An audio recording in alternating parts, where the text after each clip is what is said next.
എന്താ പറയട്ടാ, പത്രം വായിച്ചിരിക്കണം. എന്താ പത്രത്തിൽ പ്രത്യേകം വല്ലതും ഉണ്ടോ? മുസ്തഫ അങ്ങോട്ട് വാ. എന്താ ഒഴിഞ്ഞിരുന്ന് പേപ്പർ വായിക്കല്ലേ? എന്താപ്പോ നമ്മളെ സൂപ്പർ സ്റ്റാറുകളെ കുറിച്ചാണ് ഇപ്പൊ ചർച്ച. ഒരു നടൻ ശബരിമലക്ക് പോയിട്ട് മറ്റൊരു നടന്റെ പേരിൽ പിന്നെ വഴിപാട് ചെയ്തു അത്രേ. ഇപ്പൊ അതിന്റെ പിന്നാലെ നമ്മുടെ പത്രക്കാരും മാധ്യമങ്ങളും അന്തിച്ചർച്ച.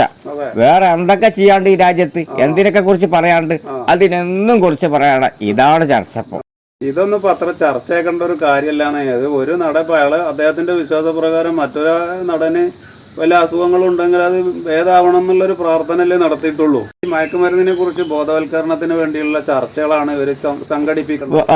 അല്ലാതെ ഈ ചെറിയ ചെറിയ ഇത്തരം നിസ്സാര വിഷയങ്ങൾ, വിശ്വാസപരമായ വിഷയങ്ങൾ, അവര് ജാതി മതമുള്ള ആളുകളല്ല കലാകാരന്മാര്. അപ്പൊ അത് ജനങ്ങൾ തള്ളിക്കളന്നെ ചെയ്യും. തള്ളിക്കളയണം.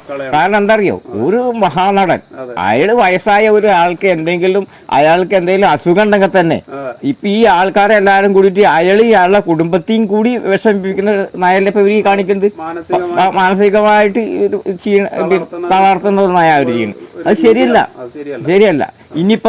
ഇന്നിപ്പം മോഹൻലാലിന്റെ ഒരു പടം റിലീസാ, സൂപ്പർ സ്റ്റാറിന്റെ വലിയ കെങ്കേമമായിട്ടാണ്. ഇനിയിപ്പം അതിന്റെ പിന്നാലെ പോകും. ജനങ്ങളെ ബാധിക്കുന്ന എന്തെങ്കിലുമൊക്കെ പറഞ്ഞൂടെ? എന്തൊക്കെ വിഷയങ്ങളുണ്ട് നമ്മുടെ രാജ്യത്ത്? കുട്ടികളിൽ അക്രമവാസന കുറക്കാനുള്ള വേണ്ടിയിട്ടുള്ള ഒരു ചർച്ചകൾ നടത്തുകയാണ് വേണ്ടത്. ചാനലുകളുടെ അന്തിച്ചർച്ച എന്തിനു വേണ്ടിയിട്ടാ? ആർക്ക് വേണ്ടിയിട്ടാ? സത്യസന്ധമായ വാർത്തകൾ ജനങ്ങൾക്ക് കൊടുക്കണം.